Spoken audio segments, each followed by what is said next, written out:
everybody. We're going to get started. Thank you for your patience. Can't see you very well from here. I'll sit in a little bit. Good morning. My name is Heather Campbell-Entz. I'm an associate professor of psychology here at CMU. And welcome to our panel presentation this morning. It's called Beyond Tokenism, Nurturing Inclusive Spaces. And in this forum, the panel who you see here and who I will introduce soon will provide insights on challenges and lessons learned in fostering diversity and inclusivity in the spaces we're most engaged in. And we'll have the opportunity to reflect on these things and ask questions to engage the panelists further. Our aim is to uncover actionable steps toward nurturing inclusive spaces. So the structure of our time today is to introduce our guests in a moment, and then I'll offer a short series of questions to the panelists. They will each have an opportunity to respond. And then if we're not short on time, we'll have a little moment where you can talk in groups about what you've heard, and then we will have time for question and answer with the panelists then.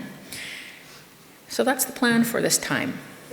As you need soup and bread, it's available to you at the back. Okay, to introduce our panelists here today, I hope each panelist will add to or correct anything in my short introduction that misrepresents them inadvertently or you feel is incomplete. And in the spirit of reciprocity, I'll start by stating a bit about my positionality here too. So I am a settler woman of European descent. I'm also a member of a transracial family, which continually changes me and for which I have deep gratitude. I am a social scientist and a family researcher interested in caregiving and kinship and bonds, and the family as a site of wholeness and healing, but also a site of harm and hurt.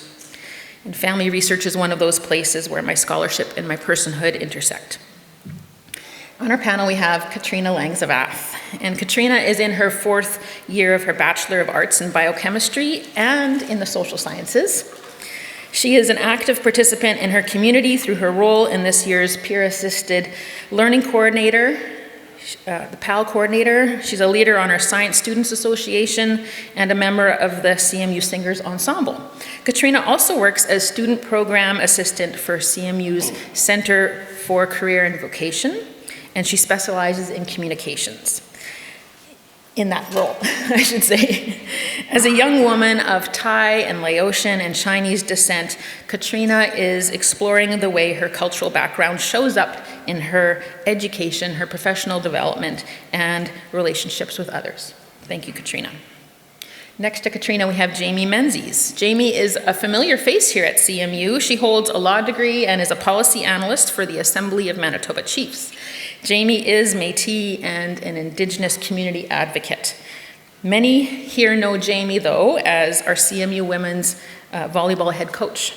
And hailing from Dauphin, Manitoba, Jayme has made a career in sport as a coach. Her influence on athletes and athletics has been widespread and includes coaching at the provincial level and national level.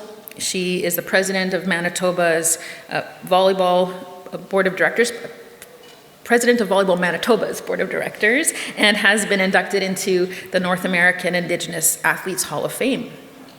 Jayme coaches young Indigenous players at national and international games, and locally through Agujin Volleyball, the volleyball club that Jayme founded for young female and two-spirited Indigenous athletes. She does that work as well. And Agujin is Ojibwe, meaning she hangs from the sky, which I think is so beautiful. And this club program aims to provide better access to elite sport to these athletes and coaches in this culturally relevant space. Next to Jayme is Allyson Menzies. Dr. Allyson Menzies, or Ally, is our scientist in residence this year.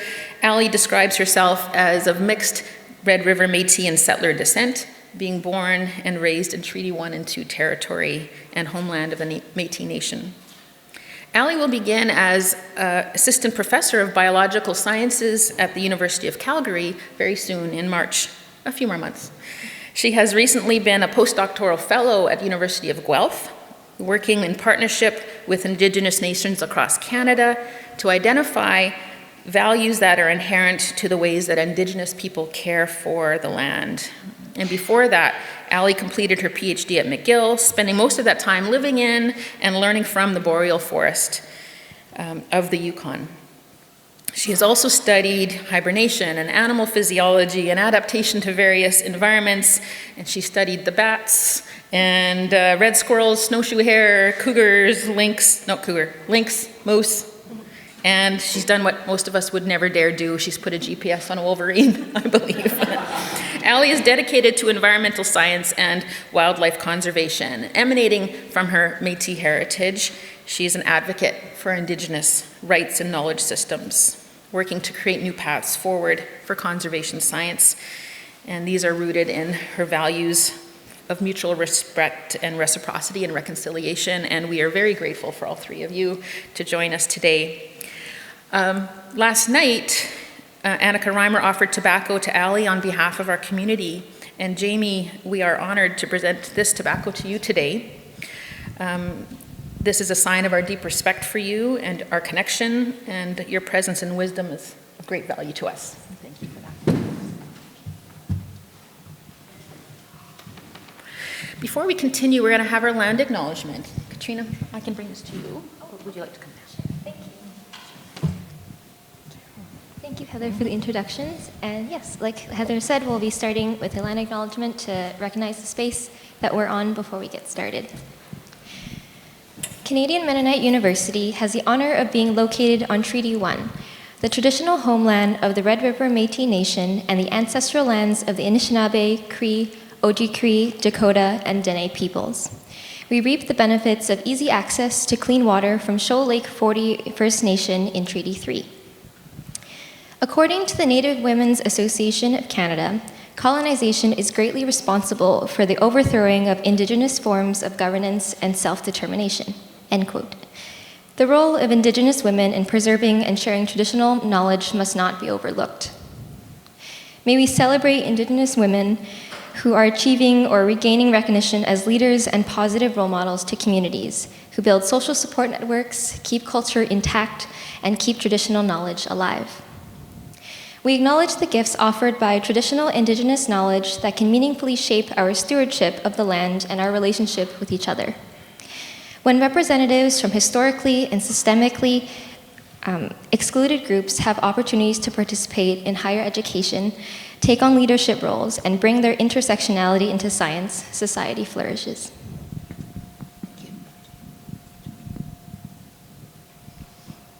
Okay, so sitting with that, thank you for being here. All right, we have got some questions for our panel, and again, free to riff on this as you need. And so again, our topic here is inclusivity and diversity. And first we have a question that is actually kind of two-part. It is, what has been your experience regarding tokenism, diversity, or inclusion perhaps, in the work and learning spaces that you've been in, so the spaces you know, and what does fostering diversity and inclusivity mean to you? Probably emanating from that. So, Katrina, would you like to go first, or should I start on the other end? I would love to. Yeah, okay. Ally, why don't you go ahead? So I guess professionally in the spaces that I'm in the most, I've spent the last, all of my adult life in post-secondary educational institutions, universities, as a student, employee, and now soon to be professor. And generally, I've felt welcome in these spaces because of the way I look or the family I come from. And I think it wasn't until later realizing that these spaces weren't actually created for me, and becoming more aware of the folks that didn't feel welcome in these spaces made me really reflect on who gets a chance to be in the spaces that I've just luckily walked into and been able to benefit from. Obviously, as a woman in science and a Métis woman in science, there's ways that I don't belong or don't fit in, but I think generally as someone from a family who has educated family members and parents, and I am white presenting, there were ways that I could really fit in, and I think this increasing diversity and inclusion in these spaces really comes from a feeling that I've been able to enter these spaces, and if you want to think of it as infiltrate these spaces, and using that position and that privilege to help others that maybe aren't as lucky access spaces that I think should be open to everyone.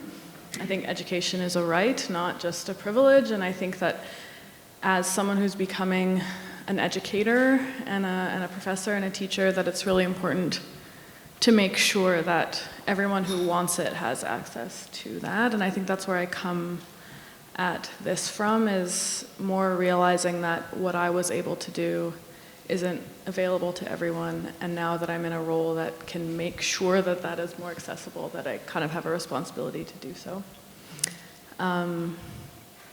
Yeah, I'll leave it there for now and pass it to Jayme, maybe. Okay, thanks, Ally. So Ally and I probably have a lot of similar experiences because we're from the same unit, but we've gone different directions. But I want to just start kind of by positioning myself, and I will invite you all to kind of do the same as I do it out loud. You know, we all exist in a context where there's a number of systems acting at all times. And these are two terms that you probably all know, but one is intersectionality, which we've heard tossed around a bit, and the other would be privilege. And I just kind of want to talk a bit about those two things. So, in a nutshell, intersectionality is kind of a bunch of independent systems of oppression, and in each person's lives, those systems act differently. So, in my life, the systems of oppression that have existed in my world are that I'm a woman, and there's a lot of systems that oppress women. And I'm an Indigenous woman, and there are a lot of systems that oppress Indigenous people. Additionally, I haven't really walked a heteronormative path in my life, and there are systems that oppress non-heteronormative people. So that's kind of my context and the intersection of systems that impact my life. We all have a context like that, and it looks different for all of us. On the flip side, I try to keep at the forefront of my mind as well that I have privilege because of systems that build certain groups up. And I belong to certain groups that are privileged. As Ally mentioned, you know, our father comes from a settler family, and with that, there has been intergenerational wealth passed along through that side of our family. We've also had access to education. We are white passing. You know, I'm straight passing when I need to be. Yeah, so I have both of these contexts. There are the systems of oppression that have been present in my life, and there are the systems of privilege that have been present in my life. And I think we can all reflect on how we interact with both of those things and walk through the world with those at the forefront of our minds. Yeah, and I guess I'll just say one more thing about that. In the context of post-secondary education, since that's the topic of today, you know, for women and Indigenous people, post-secondary education hasn't been accessible for very long. In fact, up until the 1960s, I don't know the exact year, Indigenous people had to give up their status in order to attend post-secondary institutions. So you either got to retain your cultural and legal identity, or you got to pursue an education. And even up until when I attended University of Winnipeg for my undergrad, so that wasn't too long ago, 15, 17 years, you know, Indigenous people were accessing the education, but the institution wasn't made for them. There was maybe an Indigenous student center, maybe an Indigenous staff member, but those two things were in place to help Indigenous people adapt to an institution that wasn't made for them. So it was still sort of an assimilative process, still sort of an erasing the indigeneity process. Indigenous people can either fit into this institution or fail, or leave. Since I've attended post-secondary education, I've seen that shift a little bit. For example, since the Truth and Reconciliation Commission calls to action and the MMIWG inquiry calls to justice, and even more recently the kind of cultural acceptance of the unmarked graves, all of those things have shifted people's minds towards not just allowing Indigenous people in the door, but creating a space where they're safe. So I could rattle on about this for a long time, but I'll just wrap it up by saying, to answer the question, what this all means to me is, diversity is one thing. In this room, we see all sorts of folks with different levels of privilege that have different sort of systems that they interact with differently.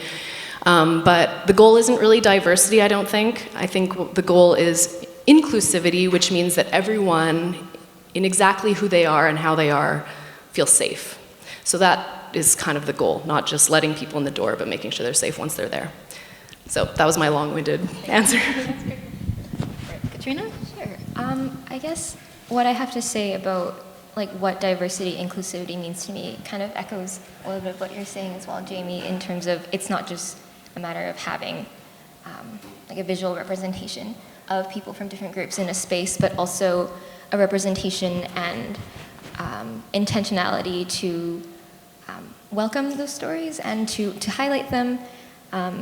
Often, when I'm trying to explain to someone who perhaps doesn't come from an equity-deserving group or perhaps an underserved community, I've been kind of grappling with what kind of metaphor I would want to use for that, just to communicate the same sentiment.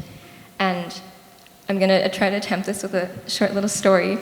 But there was a time in high school where I played on my school's volleyball team, and I was a setter, and I developed tendonitis. I think the first time we actually met, I had tape all the way up my arm.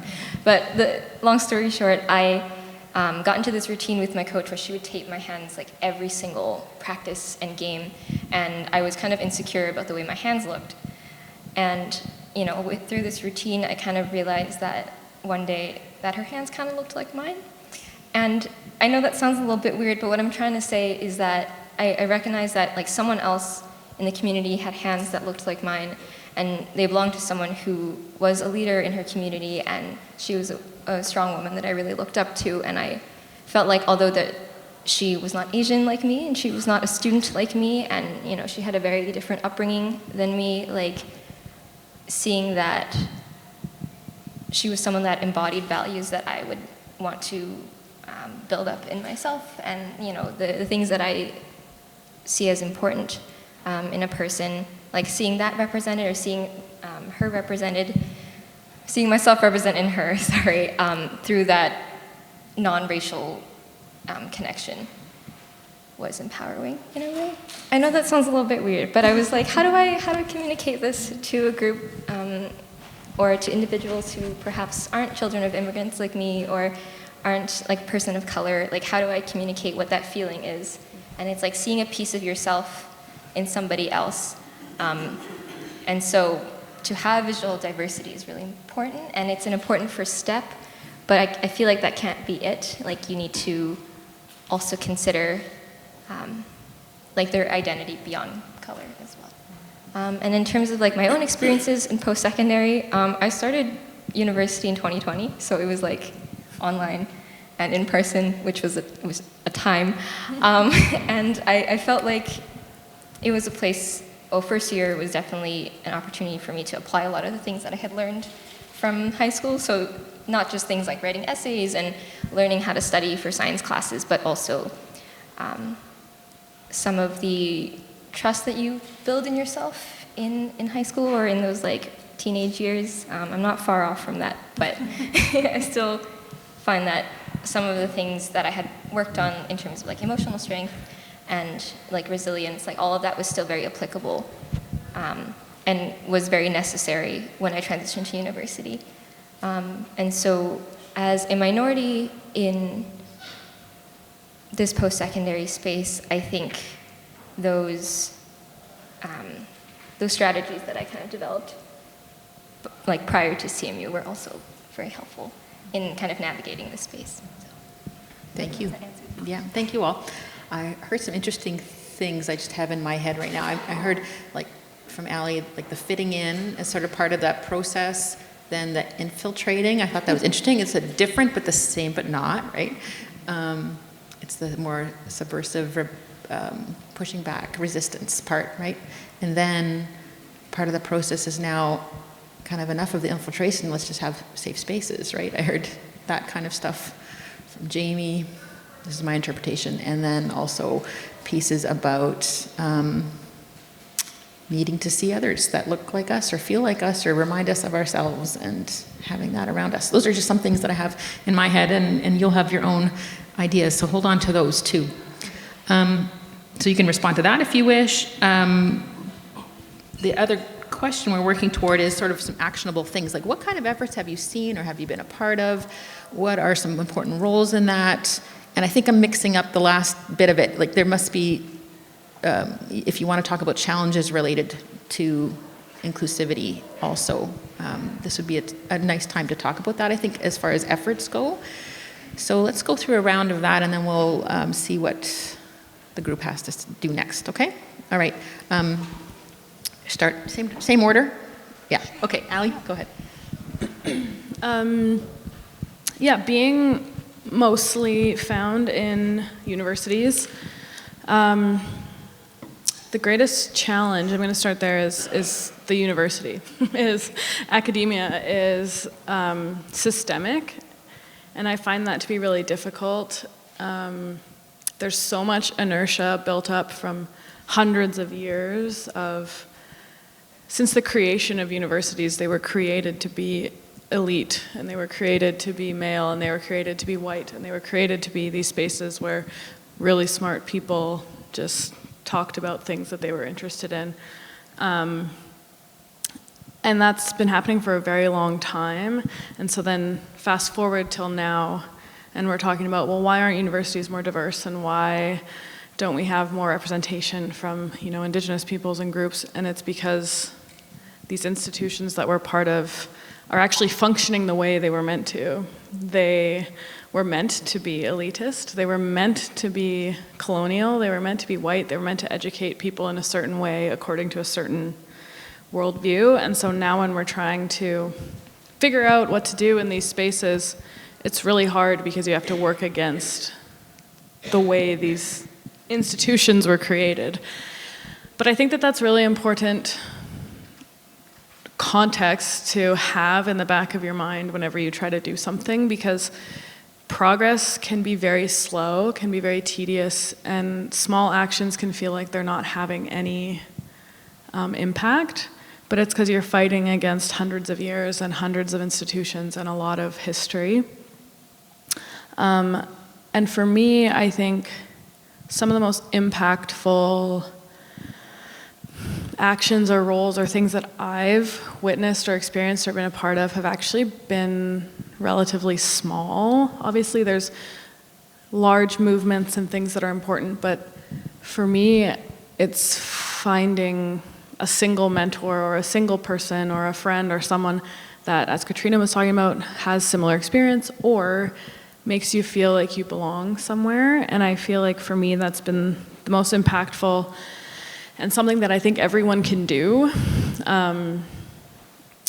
Just making others feel like they belong in a space, or they should be there, or that they deserve to be there. And I think about this a lot as I become a professor and a teacher and a mentor, and what can I do to help others that have my own experience or experience very different from my own know, not just feel, but like know in their soul that they deserve to be in this space. They deserve the degrees and the accolades that other people have, and they deserve to be celebrated.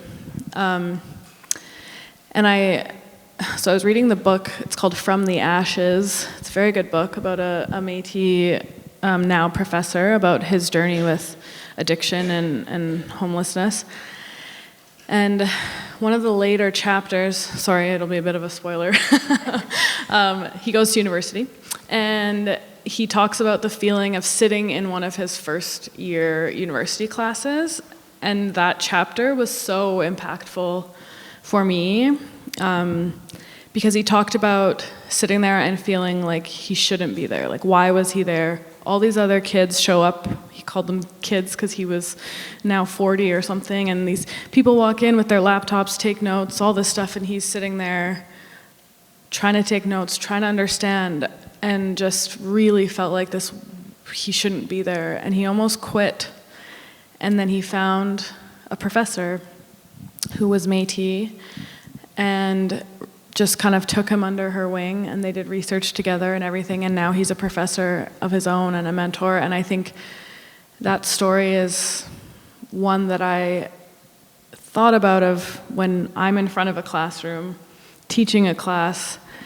There are people that are going to be there that are thinking to themselves, not, oh, what she's talking about is interesting. They're thinking, I don't deserve to be here, or I don't belong here. And I think that's that's like some of the effort that I've been trying to contribute to.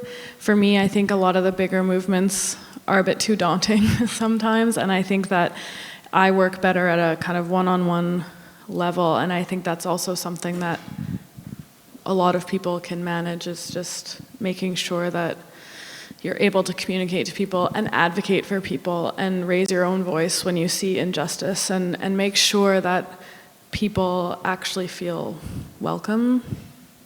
I guess my most common roles are lately things like this, and talking about my experience and talking about the research that I do and things like that. And I think I've also learned along this journey, and that's why I'm really grateful for Katrina to be part of this panel, that I also have a lot to learn from others. Like, I've had a very different experience from a lot of people, and I also need to listen as much as I talk, which today is a little bit ironic. I have a microphone, I'm in front of all of you, but I think it's just really important to also, I see my role to listen to others who have experiences that are different from mine, because I can be totally blind to other ways that people don't feel welcome. And I would say, finally, just to finish, ecology and environmental science is just incomprehensibly white. It takes a lot of privilege to be able to study the environment and care about the environment. If you think of your pyramid of needs and your physiological needs, health and food and water and all of that is closer to the top than advocating for the environment. And the jobs don't pay that well. So it's rare that you have folks that don't have a little bit of privilege choosing to go into the classes and the programs that I've been part of and that I have participated in. And that's something that I'm becoming more aware of, because really the environment is all of ours in some way, and that pyramid of physiological needs, it really relies on a healthy environment. It takes privilege to care about it, but all of us need it, and all of us are impacted. And in fact, Indigenous peoples and a lot of minorities are more tied to the environment and the well-being of the environment than people who live in cities and air-conditioned buildings and things like that. So that's kind of my next venture, and some of the roles that I see is how do we make environmental science more inclusive, and not just privileged people being able to show up and be there. And it's a tough one, but I think that's some of the movements that are happening now, is trying to talk about that and think about that and make sure that everyone has access to conservation spaces and green spaces and all of that. So, yeah. Thank you. Jayme, do you have a comment? Okay, one part of that question was our roles. Similar to Allyson, and also I think a lot of you can probably relate to this, is I think to be able to make an impact, it's important to understand the perspectives you're bringing and the strengths, the unique strengths that you have. So that's been a journey for me a little bit. when we're kids, or when I was a kid, I'll speak for myself, when I was a kid, you just want to kind of survive and fit in and be accepted. So I really, and I think Allyson and our brother and we all kind of fell heavily into the privileged part of our family and upbringing, the settler side, just fitting in and practicing settler culture, and that was just easier and more comfortable as a kid. It wasn't till our teenage years, early adulthood, where I kind of started thinking for myself, and I realized that, that was comfortable and I could fit in there, but I actually don't really like these systems that much, and they're not actually serving me that well, and I fell 180 hard onto the other. I'm Indigenous, forget that settler part of myself, like, I didn't like that. But that wasn't very authentic either. And it took a lot of reflection and growth to reach the point where I feel like I am, and I'm still growing towards, where I try to bring all parts of me to any context I'm in, and it could look different in different contexts. So for some examples, in this space, Canadian Mennonite University, where I'm a volleyball coach, and I'm maybe a minority in my cultural identity, I do try to kind of wear my Indigenous hat and share my perspectives, and in this space a lot of people give me space to be heard, so I accept them. And in my other contexts where I've been a lawyer or a policy analyst and I'm working with First Nations or with the Assembly of Manitoba Chiefs, or when I'm in Indigenous sport, I recognize that I have, compared to some people in those spaces, maybe a more privileged past and have that settler hat on, and maybe I'm more of a listener, and I'm lifting people up around me, and it's not really about me, it's about me there supporting and listening and learning from others and trying to make spaces more safe for them rather than myself. So I guess what I'm trying to say is I think everyone in here has a different context, and just understanding which strengths of yourself are most needed in those different contexts. And additionally, kind of building on what Allyson said, inclusivity in the world is a massive task. Like, none of us can do that alone, and it's even hard to do it in a community. But I don't have the skills to do that. I don't have all the skills, but I do have a few skills, and I've just kind of decided that instead of chomping off inclusivity in the world, I just chomp off little pieces, little bites. So I am comfortable in a volleyball gym. I'm comfortable being an athlete. I'm comfortable being a coach.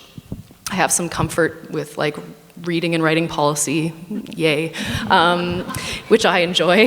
Anyway, so those are the little skills that I have. I don't have all the skills, but I use those little skills as best as I can to contribute what I can. And everyone in here too has their own little skills. Not everyone's gonna be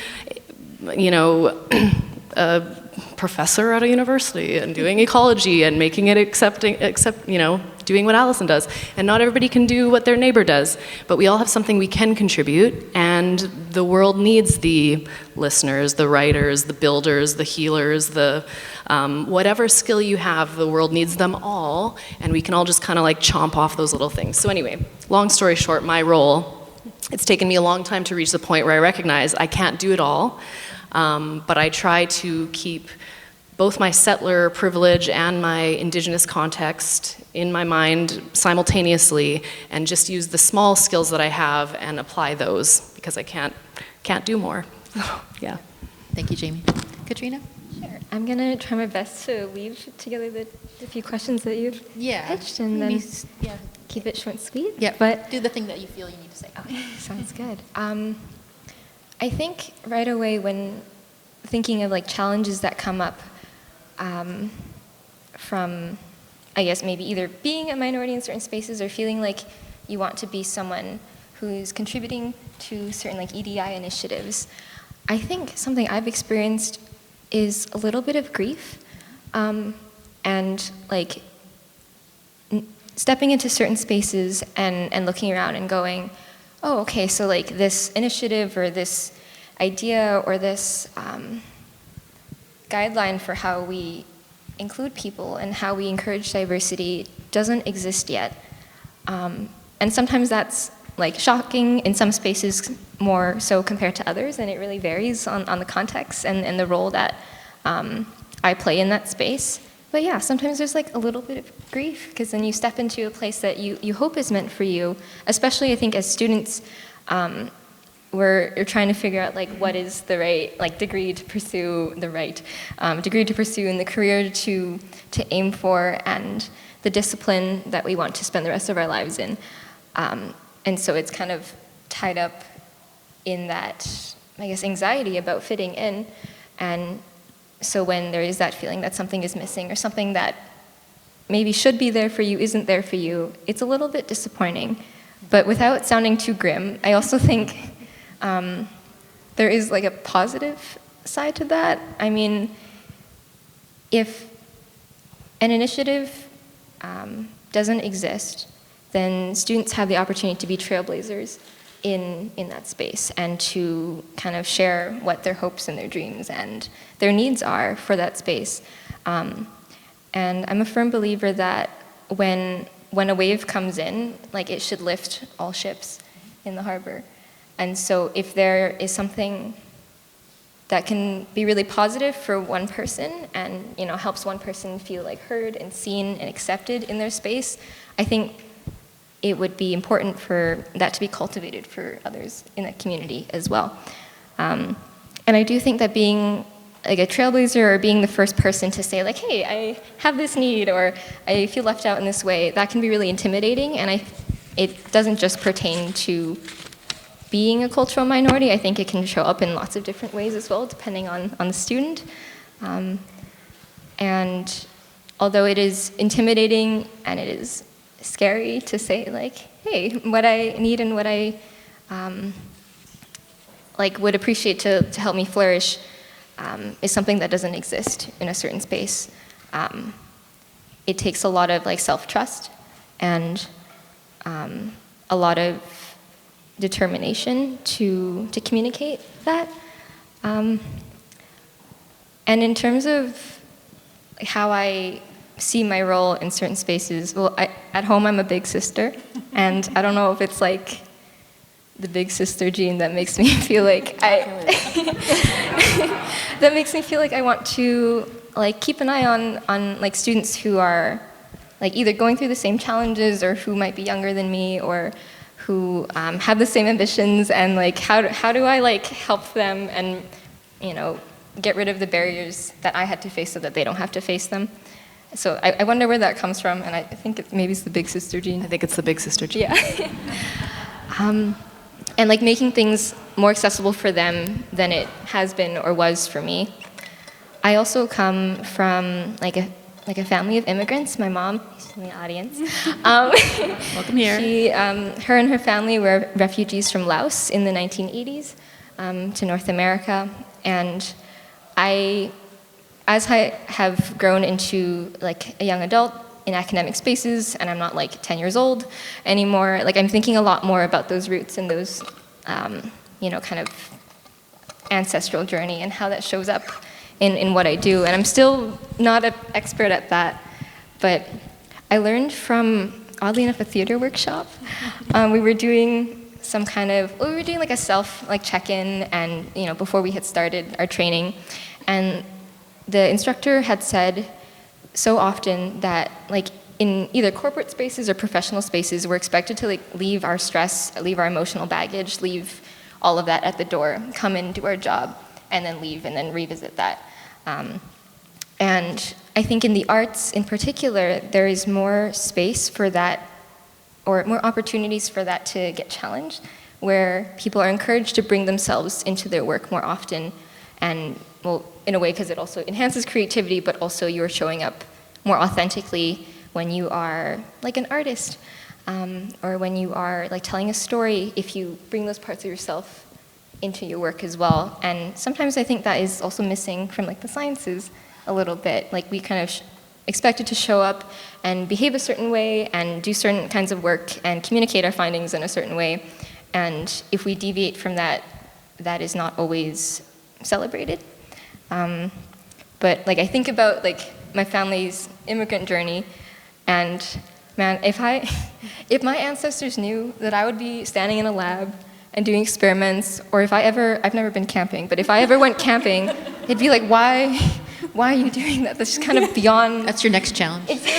That is like beyond their wildest dreams. That is beyond their like that ancestral ambition.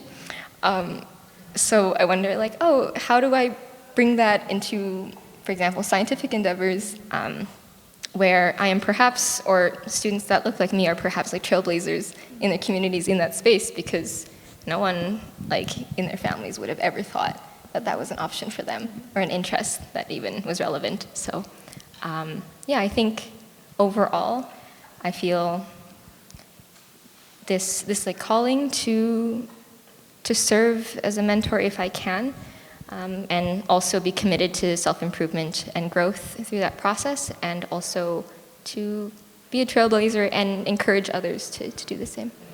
Thank you. And I want to acknowledge what the words I would use for some of what you said was emotional labor. That I think is very key to the work that you all do, right? And doesn't get acknowledged. So, yeah. Okay. We are